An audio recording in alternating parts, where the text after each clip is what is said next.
0 minutes, 10 secondes. Bonsoir, la gauche ressuscitée, elle a retrouvé le chemin Bastille-Nation et défilé contre le projet Pasqua sur l'immigration. Le MRG miraculé, il lui a suffi d'une seule adhésion pour attirer les projecteurs, celle de Bernard Tapie, notre invité. Bonsoir. Les syndicats révoltés, ils protestent contre le fait que les retraites ne soient pas revalorisées. Henri Lecomte, revigoré, le Français battu au premier tour à Roland-Garros, a remporté brillamment la finale du tournoi de Halle en Allemagne face à Medvedev. Voilà les titres de ce journal. Commençons par la manifestation organisée cet après-midi à Paris et dans plusieurs villes de province par les associations antiracistes et les partis de gauche. Un slogan souvent entendu, nous sommes tous des enfants d'immigrés. Un slogan adressé à Charles Pasqua, dont le projet contre l'immigration clandestine a été largement approuvé hier à l'Assemblée nationale. Michel Fine, Alain Rapchaud. 20h, 1 minute, 10 secondes. Contrôle de l'immigration, code de la nationalité, maîtrise des conditions d'entrée et de séjour des étrangers en France. Cet après-midi, ils étaient environ 20 000 à manifester de Bastille à Nation à l'appel d'une centaine d'organisations contre la loi Pasqua. 20h, 1 minute, 30 secondes. Tout. Tout. L'hypocrisie. Nous sommes là, on restera. 20h, 1 minute, 40 secondes. Vous êtes en France depuis combien de temps? Depuis 5 ans, j'ai pas le papier. Et comment vous allez faire maintenant? 19 juin 1993. Dans le projet Pasqua, Au 4e top, il pouvait être français, il sera dorénavant il faut qu'il attende jusqu'à 20h, 18 ans. 2 minutes. Alors maintenant il peut avoir sa carte, avec la loi actuelle, avec la nouvelle loi, il peut plus avoir sa carte d'identité. Donc quand il voyage avec sa classe pour aller en Angleterre, lui il aura plus le droit. Il n'aura plus le droit de franchir la frontière parce qu'il faut qu'il ait son passeport de son père. Ça va faire en sorte que tous les gens ici vont se marginaliser petit à petit. Ça arrange rien du tout. C'est ridicule. 2 minutes, 20 secondes. À l'issue d'une manifestation aux allures de kermesse, les organisateurs ont fixé un nouveau rendez-vous à l'automne pour une grande marche nationale contre le racisme et 2 l'exclusion. minutes, 30 secondes. Il nous paraît utile, pour bien comprendre l'enjeu de ce débat, de rappeler l'essentiel des mesures Pasqua. Caroline Laudrin. 20h. Pour toutes les familles qui vivent en 40 situation irrégulière, secondes. l'application de la loi Pasqua va leur rendre la vie plus difficile. Tout d'abord, la protection sociale sera supprimée aux étrangers en situation irrégulière, Samedi, même s'ils 19 travaillent. juin En revanche, sont maintenues 1993. l'aide médicale à domicile et Au l'aide sociale à 4e l'enfance top, à une il condition, sera vivre en France 20h, depuis plus de 3 ans. minutes. En ce qui concerne les mariages mixtes et pour mieux lutter contre les mariages blancs, les maires, en cas de doute, peuvent saisir le procureur de la République. Ils disposent alors d'un délai de 15 jours pour 20 s'opposer heures, éventuellement 3 à une minutes, union. 10 La secondes. loi Pasqua sur les conditions d'entrée et de séjour des étrangers en France devrait laisser une marge d'action plus large aux autorités. Le titre de 20 séjour, heures, par exemple, 3 peut être minutes, refusé 20 si l'on secondes. estime qu'il y a menace à l'ordre public. Pour les conjoints de Français, elle ne sera délivrée qu'après un an de mariage. Enfin, 20 l'expulsion heures, sera 3 automatique en minutes, cas de condamnation 30 à une peine de secondes. plus de 5 ans de prison ferme. Elle pourra également intervenir, je cite, en cas de nécessité impérieuse pour la sûreté de l'État ou la sécurité publique. 20 Toute heures, personne reconduite 3 à la minutes, frontière sera 40 interdite de secondes. séjour en France pendant 1 an. Et ce projet suscite des réserves de 2 membres du gouvernement, je l'apprends à l'instant, Samedi, 2 19 ministres juin centristes de ce gouvernement, 1993. Simone Veil et Pierre Méhaignerie, Au 4e ont top, écrit au Premier ministre il Édouard sera Balladur pour lui demander 20 d'adoucir heures, ce 4 projet minutes. et de faire retirer 2 amendements, l'un sur l'acquisition de la nationalité et l'autre sur les contrôles d'identité. Les syndicats sont en colère, ils attendaient une revalorisation 20 de la heures, retraite en 4 juillet, leur minutes, attente sera 10 déçue. secondes. Jean-Yves Perrin.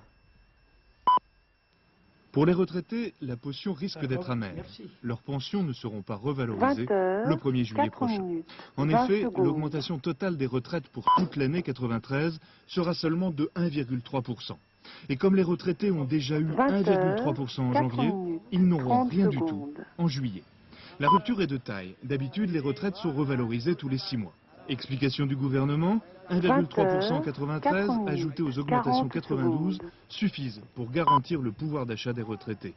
Levée de bouclier des syndicats. Samedi, Cette mesure va 19 avoir des juin conséquences directes sur la consommation, 1993. donc Au sur le 4e chômage, top, sur l'emploi, il c'est sera vraiment un sale 20 coup heures, pour 5 le minutes. pays, pour l'économie et pour le devenir du système social en France. Qu'est-ce qu'on veut? On veut que demain, les plus dynamiques des retraités forment des bandes et deviennent agressifs. 20 Il faut savoir. heures, Ils ont quand même minutes, quelques droits sur 10 nous. Ils ont secondes. été nos parents, nos grands-parents, etc. Et puis nous le serons à notre tour. Alors je crois qu'une société moderne, une société avancée doit prendre en compte 5 minutes, la situation 20 et l'état de secondes. tous ceux qui sont en difficulté. Et quand on est retraité, on ne peut plus faire la grève, on n'a plus le moyen de pression. Pour la CFDT, le gouvernement 20 additionne des carottes et 5 des navets minutes, pour faire ses calculs 30 et secondes. tente de passer en force au détriment d'une réelle négociation. La CFTC, elle aussi, désapprouve une mesure vécue comme une baisse de 20 pouvoir heures, d'achat des retraités. 5 minutes, Bref, le 40 gouvernement a secondes. réussi à faire une belle unanimité chez les syndicats. Michel Rocard veut être prophète en son pays. Il a choisi son fief de Conflans-Sainte-Honorine dans les Yvelines 19 juin pour sonder les cœurs des militants 1993. socialistes avant les états généraux du Au parti, 4e prévus top, pour le mois de juillet. Il il est édifié. sera Thierry, Denis 20 Pardon. heures, 6 minutes. Face aux péniches de Conflans, Michel Rocard remonte le courant. Rencontre avec les militants des Yvelines à 15 jours des États généraux de Lyon. Rocard solitaire, aucun ténor socialiste derrière, excepté le fidèle compagnon Jean-Paul Huchon. Première précision. Fin des courants est une nécessité absolue. Deux messages. 1. Écouter pour comprendre, traduction rocardienne, connaître pour renaître. Écouter la rue, mais également les intellectuels, trop oubliés selon Michel Rocard. 2. Lutter. Nous avons une espèce d'interdiction de laisser une droite aussi agressivement conservatrice et aussi puissante s'installer pour longtemps. Michel Rocard est trop bon marin pour ignorer les déferlantes qui vont le secouer à Lyon. Mais il a un sujet de contentement, que la défaite électorale ne se soit pas transformée en déroute militant. Yann Lajoie, petite et pas chez tout le monde. Les militants ont entendu, pas tous convaincus. Parce que je pense que c'est toujours les mêmes discours et que ça n'avancera pas les choses. Je suis beaucoup plus pour une révolution complète. Petit problème de communication à régler avant Lyon. En politique, comme en marine, il vaut mieux que le capitaine soit parfaitement compris de l'équipage. Au même moment se tenait à Vincennes une autre réunion politique, la Convention nationale du mouvement des radicaux de gauche. En d'autres temps, pour être franc, les grands médias se seraient montrés indifférents. Mais le MRG a un nouvel adhérent qui vaut au parti une soudaine publicité, Bernard Tapie. Reportage de Nathalie Saint-Cric et Philippe 20 heures, 7 minutes, 30 La Bretagne debout, hein. On vous salue, on est la délégation du Calvados. En même temps, je suis l'avocat du PSG en spécial. Oh merde! Nul n'est parfait, hein. Il faut tout en faire un. Quand Bernard Tapie passe le maillot radical de gauche, ça met de l'animation dans les banquets du MRG. Aujourd'hui, à la Convention, on se bousculait. Les radicaux n'ont pas toujours connu une telle affluence. 1993. Chacun avait ses motivations. Jacques Lang et Laurent Fabius sont venus aux aurores. Tout ce qui gêne Michel Rocard les séduit.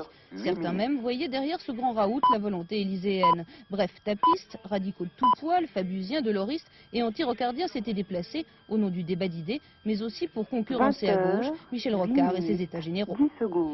Je vais partout où on discute, où on veut rassembler, partout où on m'invite. Toutes les entreprises de rénovation, de travail, de réflexion sont bonnes à prendre en ce moment. Qu'ensemble, radicaux et réformateurs, si nous jouons bien face à la crise du Parti socialiste et face à l'impuissance du gouvernement actuel, nous aurons beaucoup de chance. Et pour aider la chance, la stratégie Tapie commence par les européennes. Il se verrait bien tête de liste. Une manière d'entrer en piste, un test grandeur nature pour les présidentielles. Entre nous, si j'ai dans mon écurie celui qui peut gagner, je ne vois pas très bien pourquoi j'irais parier sur quelqu'un d'autre. Alors Bernard Tapie, modeste adhérent du MRG, cela ne durera pas longtemps. Profitant de l'affaiblissement du PS, les radicaux enivrés visent les sommets et Bernard Tapie le largue. Alors quoi? Alors candidat. Non, c'est bien parce que... Non, mais ça, c'est pas très important.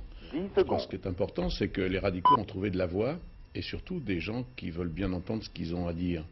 Or, il se fait que c'est par hasard si, actuellement, les questions qui se posent à la société sont des questions, pour l'instant, sans réponse. Et je crois vraiment que tout au long de l'histoire, les radicaux ont montré, c'est pas du baratin, ont montré qu'ils avaient des réponses concrètes à certaines de ces questions-là, notamment sur la citoyenneté. Vous êtes là très modeste. Parce qu'il y a un mot que j'ai entendu, que j'apprends, là. J'ai pas entendu tellement radicalisme, j'ai entendu tapisme. C'est quoi le tapisme? Je l'ai même lu, ce mot. Oui, non, mais ça, c'est parce que c'est la mode médiatique de vouloir absolument incarner, parce qu'on a le culte de la personnalité.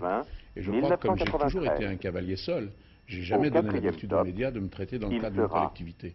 Donc c'est bien naturel, dès qu'ils me voient bouger, ils s'imaginent qu'il y a derrière moi un projet qui est uniquement personnel. Mais là, il faudra s'y faire. Je ne peux pas jouer seul.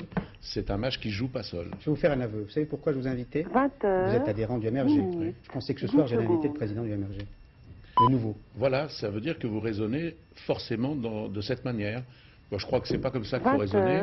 L'intérêt d'une équipe, c'est pas de savoir qui marque des buts et qui empêche d'en marquer. L'intérêt, c'est vraiment de savoir que l'équipe a gagné. Et objectivement, je pense, et je vous donne rendez-vous effectivement pour ces prochaines élections européennes, on aura notre mot à dire dans un contexte où on veut absolument rassembler des gens qui pensent différemment, mais qui pensent tout de même que la gauche n'est pas morte et qu'il y a encore des valeurs à défendre. S'il y a un ennemi de la langue de bois, c'est vous. Vous êtes manifestement, on l'a vu dans ce reportage, sollicité pour déjà, dès l'année prochaine, conduire cette liste. Bon, si vous l'êtes, vous l'acceptez. S'il me confirme cette demande, c'est que les sondages, vous savez, on a des moyens d'apprécier maintenant d'une manière presque scientifique quelles sont les chances de succès ou d'échec. Je crois qu'il faut faire attention, mais ça va de soi qu'on prendra, et pour l'instant, bon... les éléments d'appréciation qui sont confortés par les éléments irrationnels, c'est-à-dire le succès populaire, etc., laissent penser que ça peut être moi. Et je crois que si on me fait cette confiance, ça voudra dire que les sondages auront confirmé. La coïncidence est troublante aujourd'hui. Imaginons que le président actuel du Parti socialiste, Michel Rocard, soit candidat l'année prochaine aux élections de 1994, qui serait une sorte de primaire finalement à l'échelle nationale. Si vous l'êtes, ça va faire des ordres. Si je suis à quelle élection européenne, vous dites? Européenne, bien sûr. Ah non, vous au rendez contraire, compte, tapis Rocard. Mais non, je pense que le Parti socialiste d'abord, c'est le plus grand parti de gauche. Il a des choses à dire, il faut qu'il les dise. Il faut profiter de cette élection, qui est une élection qui, par nature, peut permettre des différences d'appréciation sans se déchirer et sans se faire perdre. Après les autres, alors là c'est autre chose. Mais les européennes, au contraire, il faut que tous les partis qui ont l'impression d'avoir la maturité et d'avoir envie de cette maturité existent par eux-mêmes. Vous dites grand parti, mais en ce moment, le Parti socialiste est plutôt un faune, il est empêtré dans ses difficultés. On a l'impression... 22% d'électeurs. Hein. Oui, mais on a l'impression qu'il y a un terrain immense. Là, je parle du président de l'OM qui s'ouvre devant vous. Oui, je crois que le terrain, c'est pas le terrain délaissé par le Parti socialiste. Je crois que c'est le terrain délaissé par des gens qui viennent de prendre conscience. Quand une doctrine qui était idéologiquement le marxisme et une doctrine qui était idéologiquement le libéralisme, il y a effectivement maintenant un boulevard parce que ces deux doctrines ont montré qu'elles ne marchaient pas. Et que les gens se cherchent, avec vous et moi, comment peut-on faire pour échapper à cette obligation de se trancher entre le marxisme et ses dérivés et entre le libéralisme. Et là, je crois que les radicaux ont des réponses à donner. Que pensez-vous de la politique économique d'Édouard Balladur? Elle est conforme à ce qu'on attendait par rapport à ses critères de référence à lui, qui sont des critères dictée complètement par la politique du budget et des fonctionnaires du budget. C'est une formule. Elle ne donnera pas ses fruits parce qu'elle fait croire aux gens que le chômage est directement dépendant de la croissance. C'est faux. Il ne faut plus faire croire ça aux gens. La croissance, elle est pareille qu'avant. Mais on n'est plus 5 pays à se la partager maintenant. Mais vous pencheriez plutôt du côté des thèses d'Édouard Balladur, qui les pratique en ce moment, il est Premier ministre, ou de celle de Philippe Séguin? Celle de Philippe Séguin aurait la vertu de retarder de quelques années encore. Mais il faut vous dire qu'aucun règlement au monde n'empêchera un jour les gens qui meurent de faim d'avoir envie de plus mourir de faim. Et vous ne pourrez jamais, par les lois, empêcher ces pays de produire et de vous vendre leurs produits. On ne peut pas continuer. On était pour que les pays pauvres deviennent riches. C'est ce qui est en train de se passer. Alors, ce n'est pas le moment de dire, mais non, on ne peut pas jouer, on ne peut plus jouer. Alors, vous pourriez, par des règlements, retarder encore un peu. Mais vous ne pourriez pas durablement. Je crois qu'il faut réinventer des schémas où la place du travail dans la vie d'un individu n'a plus la même importance parce qu'il n'y a plus moyen de vous faire travailler autant de temps. C'est présidentiel? Vous y pensez? Non, pas du tout. Non, non. On va essayer de faire un beau parti, on va faire un beau Tour de France, on va convaincre les gens de venir nous rejoindre. Ils étaient déjà nombreux aujourd'hui. Merci Bernard Tapie. Concluons ce chapitre politique par 3 nouvelles. La première intéressera précisément Édouard Balladur. Sa cote de popularité remonte de 8 points. D'après une enquête réalisée par l'IFOP et que le journal du dimanche publiera demain, 57% des Français ont une opinion favorable du Premier ministre. La deuxième information satisfera les rapatriés d'Afrique du Nord. Roger Romani, le ministre en charge de leur dossier, a annoncé aujourd'hui dans le Gers un réexamen de leurs indemnisations. La troisième information est destinée aux fidèles de l'heure de vérité. L'invité demain sera Jean Glavany, le porte-parole du Parti socialiste.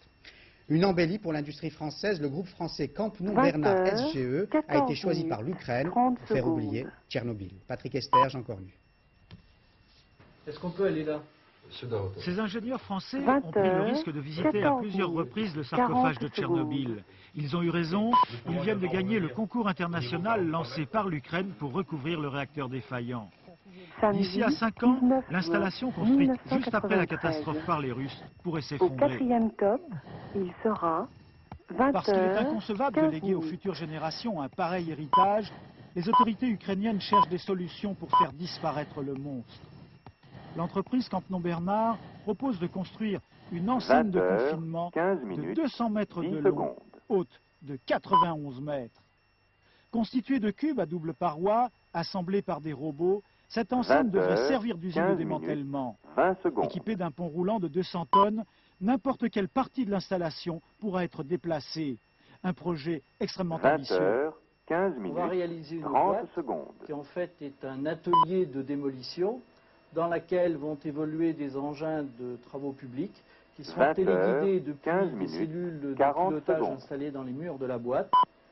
Et on va pouvoir réaliser la démolition des structures existantes, Samedi, pouvoir les compasser, 1993. trier les déchets ainsi obtenus Au 4e et les conditionner suivant les normes internationales. 20h, 16 minutes. Le jury, composé d'experts russes, britanniques et belges, a sélectionné le projet proposé par Campenon-Bernard, de préférence à 395 autres dossiers.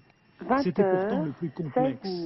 Le groupe Bouygues, qui proposait de recouvrir le vieux sarcophage par un autre sarcophage de béton armé, a été écarté.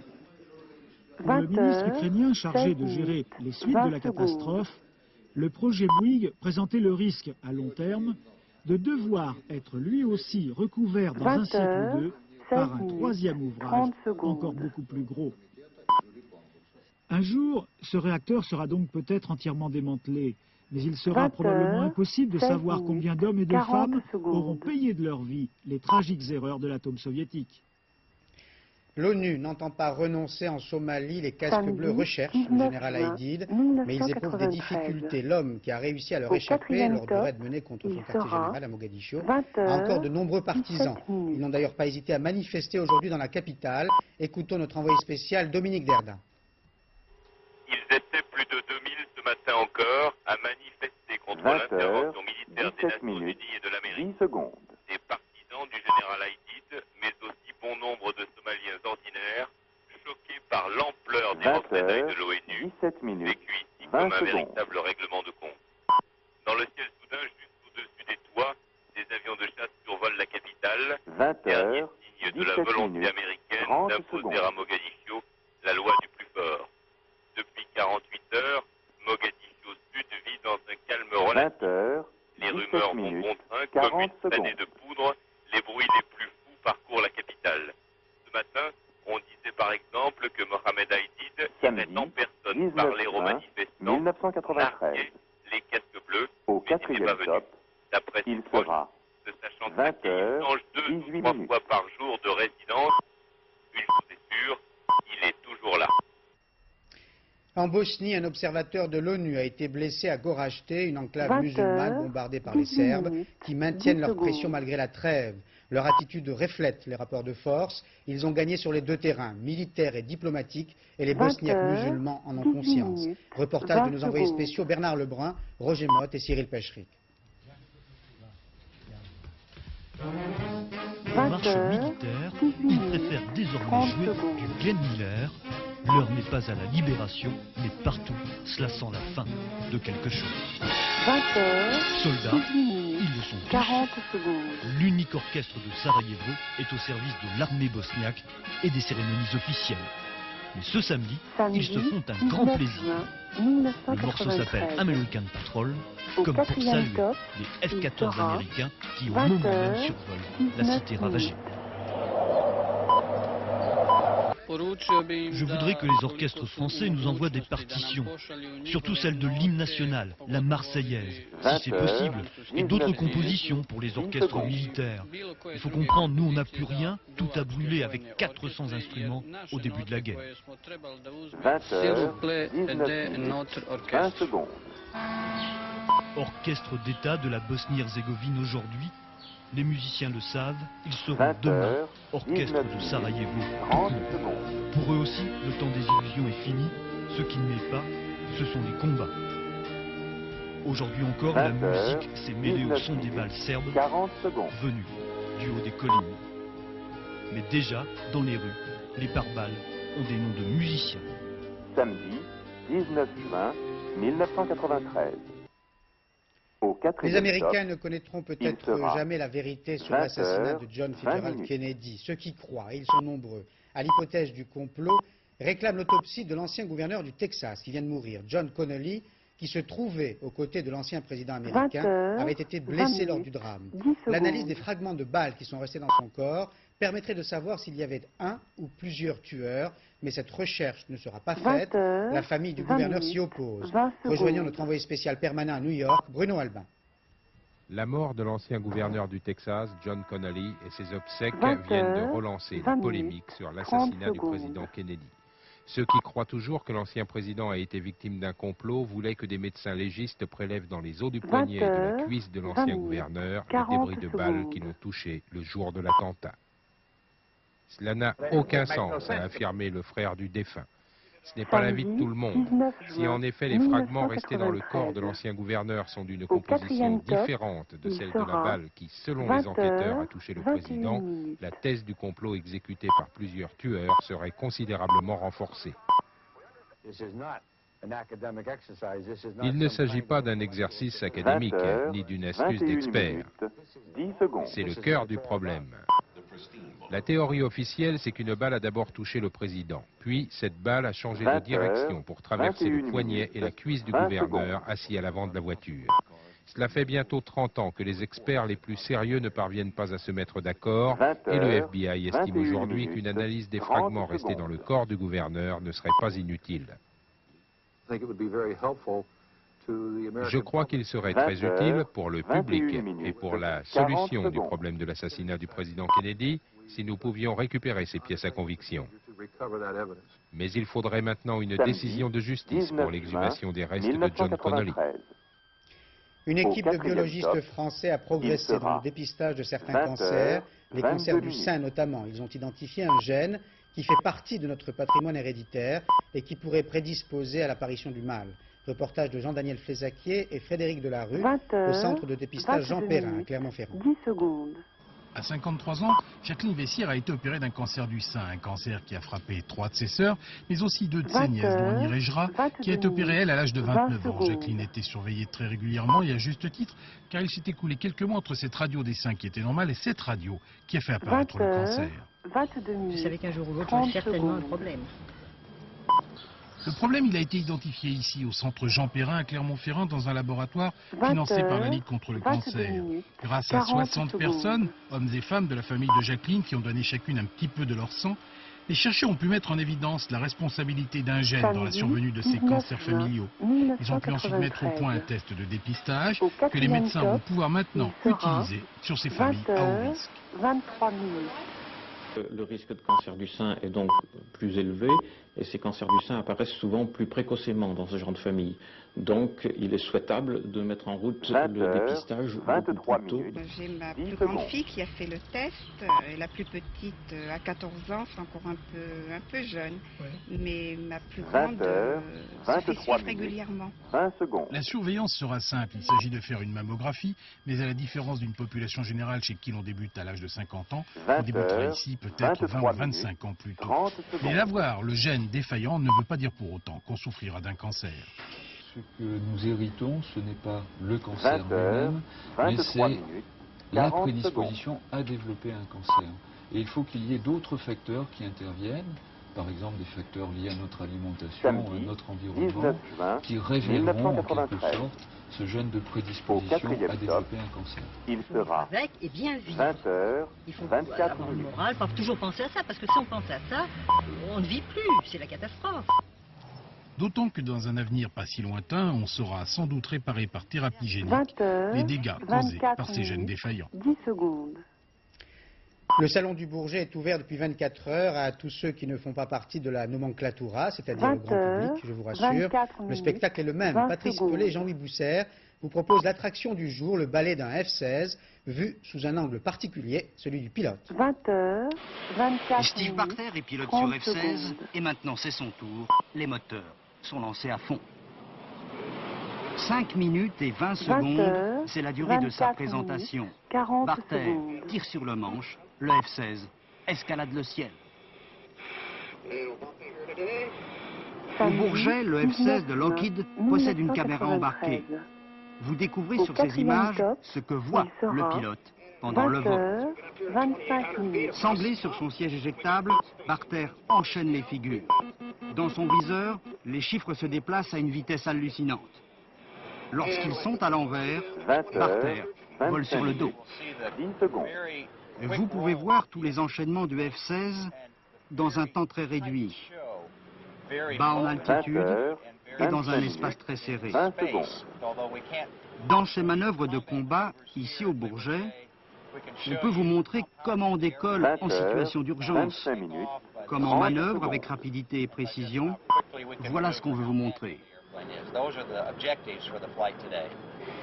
20h, 25 Tous les jours, minutes, pratiquement à la 40 même heure, secondes. Steve Barter se retrouve au-dessus du Bourget. Soigneusement entraîné, il affirme ne subir aucun stress en vol après avoir passé près de 6000 heures sur avion de combat. Il sait aussi qu'il peut compter sur une machine qui a fait largement ses preuves, puisque le F-16, fabriqué à 3700 exemplaires, est le chasseur le plus vendu au monde. Les caméras sont décidément partout. Elles vont nous permettre de suivre cette fois, toujours de l'intérieur, une course automobile autrefois prisée, puis démodée, puis réhabilitée, les 24 heures du Mans. Elle oppose essentiellement Peugeot à Toyota. Nicolas Vinclair. On nous avait promis un duel sans merci entre Peugeot, tenant du titre, et Toyota. Pas de surprise, c'est effectivement entre ces deux écuries que tout semble se jouer. Dès le départ, Philippe Alliot sur sa Peugeot 905 prend une légère avance sur la Toyota d'Eddie Irvine. Derrière, en troisième position, une autre Peugeot, celle de Thierry Boutsen, suivie de deux Toyota. Philippe Alliot imprime un rythme effréné. C'est malgré tout Eddie Irvine sur Toyota qui bat le record du Tour à une vitesse moyenne de plus de 226 km/h. Sur ce circuit des 24 heures du Mans, c'était cette année le retour des voitures Grand Tourisme, les Porsche, Jaguar et autres Venturi. Une difficulté supplémentaire donc pour les pilotes de la catégorie sport dont les voitures sont autrement plus rapides. Au 8e tour, premier bouleversement dans le scénario. Philippe Alliot rate son entrée dans un virage, une erreur qui lui fait perdre quelques précieuses secondes et qui permet surtout à Irvine sur Toyota de prendre la première place, une place qu'il perd d'ailleurs en fin d'après-midi à l'occasion d'un ravitaillement au stand. Aux dernières nouvelles, c'est donc la Peugeot d'Alliot qui mène devant la Toyota d'Irvine, la Peugeot de Boutsen et deux autres Toyota. 20h. Le compte continuera de nous étonner. Il quitte Roland Garros dès le premier tour, battu par Bruguera. Et que fait-il 3 semaines plus tard? Il remporte la finale du tournoi de Halle en Allemagne face à Medvedev. François Brabant. 30 secondes. Un peu d'herbe, regardez dans quel état ça vous met Henri Lecomte. Lui qui n'avait pas gagné plus de 2 matchs depuis le début de l'année, il a suffi qu'il pose le pied sur le gazon pour en gagner presque le triple. La terre battue, les marathons, dit-il, ça n'est plus de son âge. Là, au moins 2 ou 3 coups suffisent. Samedi, 19 juin 1993. Au 4e top, il sera 20h, 28 minutes. Aujourd'hui, en finale contre Andrei Medvedev, Lecomte n'a pas traîné. 6-2, 6-3, à peine 1 heure de jeu. Et un bonheur communicatif après la partie, même son adversaire était sous le charme. J'ai entendu dire que c'est la 2e fois seulement que tu jouais sur elle. C'est pas mal. J'ai dû jouer mon meilleur tennis pour te battre. Mais tu es encore jeune, tu as 19 ans. Moi, je vais sur mes 30, tu as encore tout le temps. Mais attention, je ne vais pas m'arrêter tout de suite. 30 secondes. Avant, il y avait un Wimbledon, maintenant il y a 2 Wimbledon, a conclu Lecomte pour rendre hommage aux organisateurs de ce tout nouveau tournoi. Il en a gagné un, le 2e. Le vrai commence lundi. Jacques Violet, le rédacteur en chef adjoint de ce journal, partage avec Georges Bédou la même passion, la peinture et le même rite. L'un ou l'autre se rend chaque année à la Fondation Pierre Génada en Suisse. Cette fois, le pèlerinage a été effectué par Violet et Pascal Pueyo. On les comprend, c'était 2 gars. Mystère et désordre organisé, l'accrochage d'une exposition. Percé, vissé, fixé, avec des gestes précis, en gants blancs, on ouvre une caisse, on installe un dessin, une sculpture. Les œuvres prennent possession des lieux, des murs. 20h, 29 130 peintures, dessins, pastels et l'ensemble de l'œuvre sculptée de Degas. Des bronzes comme en mouvement. L'exposition est organisée autour de la sculpture et des 4 grands thèmes, les danseuses, les chevaux, les baigneuses et les nus. Se faire prêter et regrouper autant de chefs-d'œuvre pour une exposition, c'est beaucoup de difficultés et d'obstination auprès des collectionneurs et des musées. Si on écrit à un prêteur, un collectionneur, un musée, sur 10 lettres, il y a 9 refus.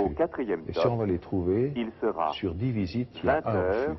Donc, il faut aller trouver les collectionneurs, les violer un petit peu parfois pour les convaincre. Il faut obtenir les rendez-vous.